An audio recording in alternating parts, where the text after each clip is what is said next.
नमस्कार। आपण माने कोरोना मुकाबला पाए राज्य सरकार को पदक्षेप को जेभली भाव सहयोग और समर्थन जोगाई से मु आपण मानकु धन्यवाद जनाउछि। मु जाने एथिपाई आपण मानकु आम समस्त को बहुत कष्ट स्वीकार करबाकू पड़िछि, अनेक त्याग करबाकू पड़िछि, किंतु परिस्थिति रो मुकाबला पाए यह ही एकमात्र बाटो।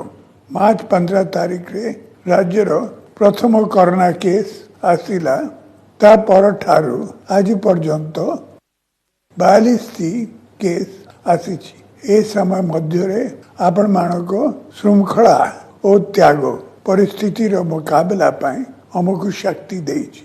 एही समय मध्य रे विश्वर सबुठारू शक्तिशाली देश अमेरिका रे कोरोना केस 3000 रु आसी 4 लाख रे पहुंची। 9/11 रो टेररिस्ट अटैक ठारू आराम करी विभिन्न युद्ध रे अमेरिका रो जेते लोक प्राण बही देइछंती ता ठारू अधिक लोक कोरोना रो शिकार होइछंती। तथापि अमेरिका रे संपूर्ण भाव रे लॉकडाउन फराज है नहीं।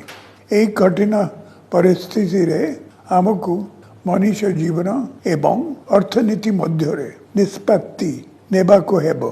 एई कठिन परिस्थिति रे राज्य कैबिनेट आज मनुष्य जीवन को अधिक गुरुत्व दे आवश्यक निष्पत्ति नेछि। परिस्थिति को दृष्टि रे रखी आमे लॉकडाउन समय सीमा को अप्रैल 30 पर्यंत वृद्धि करने को निष्पत्ति करिछु। राज्य कैबिनेट मध्य अप्रैल 30 पर्यंत लॉकडाउन समय वृद्धि करबा पाए केंद्र सरकार को सुपारिश करिछि। सेही परि अप्रैल 30 पर्यंत ट्रेन एवं एयर सर्विस बंद रखिबा पाए आमे केंद्र सरकार को अनुरोध करिछु।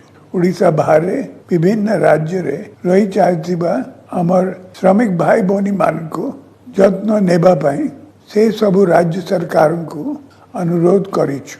ओडिशा सरकार मध्य ओडिशा रे रही जाइतिबा अन्य राज्य रो श्रमिक बंधु मानकर जत्न नेहुचंती।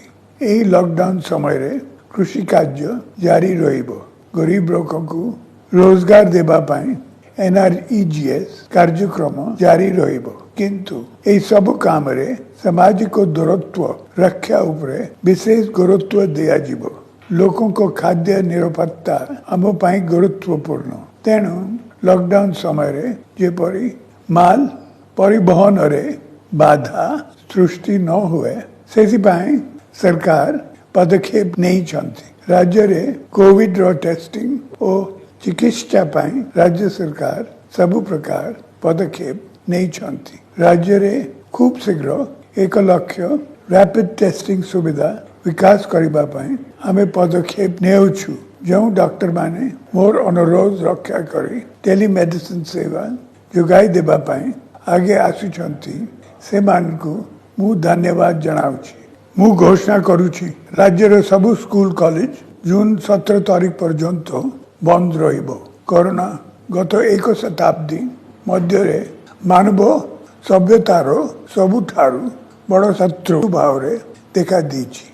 जीवन यात्रा आउ आगो भई रही नहीं। आमे समस्ते या बुझिबा दरकार एवं साहसर सह मिलित भाव रे यार मुकाबला पाए काम करिबा दरकार। महाप्रभु को आशीर्वाद एवं हम समस्त को त्याग ही ए कठिन परिस्थिति रु हम समस्त को शीघ्र मुक्कड़ाई पारे।